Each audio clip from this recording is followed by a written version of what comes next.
Samantala, makakausap naman natin sa linya ng telepono si Philippine National Police Chief Superintendent at Spokesman Generoso Serbo Jr. para sa karagdagan detalye kaugnay ng Atimonan Report. Magandang tanghali po, Superintendent Serbo. Magandang tanghali din po at saka sa ating mga tagapakinig.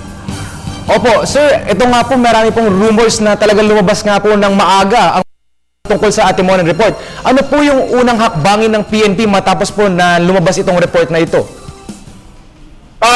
Ang Philippine National Police naman, tulad ng mga una namin pahayag, susuportahan namin, irerespeto po natin kung ano man ang magiging findings ng National Bureau of Investigation o kaya ng DOJ sa mga bagay na yan kung ating babalikan na we submitted.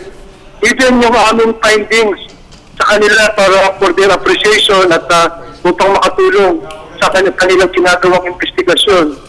So, yung kanilang findings ay darating sa pagpapile ng kaso laban sa mga pulis na involved sa Atimonan, then igagalang natin yan at i-ensure po natin na harapin ang ating mga pulis kung ano man ang mga kasong ipapataw laban sa kanila. Opo sir, meron pong balita nga po na 13 counts of murder ang hinaharap ng mga pulis na kasangkot po sa pangyaring ito. Kailan po ba ang arraignment at meron pa po ba mga iba pong administrative charges na sinampa? Sa issue ng arraignment, ayan ay desisyon na manggagaling sa ating, yan, pasi na rin sa ipapay, no, lalabas.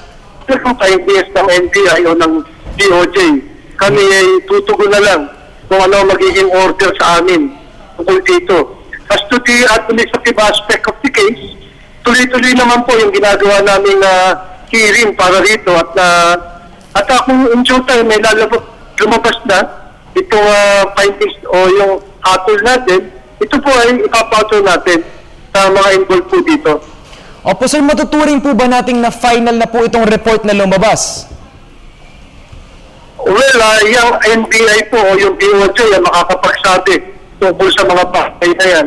Again, sila po pinaka-lead agency sa pag-iimbestiga dyan at talagang sa kanila po manggagaling yung talagang final report tungkol dito sa Atimonan incident. Okay sir, uling katanungan na lang po. Kamusta naman po ang kondisyon po ni Mr. Marantan ngayon? Colonel Marantan po ay kung ating babalikan, ay matagal na rin nakaratay dito sa PNP General Hospital at nagpapagaling doon sa mga tinamunang sugat dito sa enkwentro o dito sa insidente. At ang pagkakaalam po pakaipat siya ng mga ibang ospital for special treatment doon sa iba niyang mga sugat. Bagamat yun nga, kung matatapos itong mga treatment na ito, siya ay mananatili o ibabalik pa rin dito sa aming PNP General Hospital dito sa Camp Crame. Okay, maraming salamat po para sa inyong panahon. Chief Superintendent Generoso Serbo Jr., PNP spokesperson. Maraming salamat din po at magandang tanghali.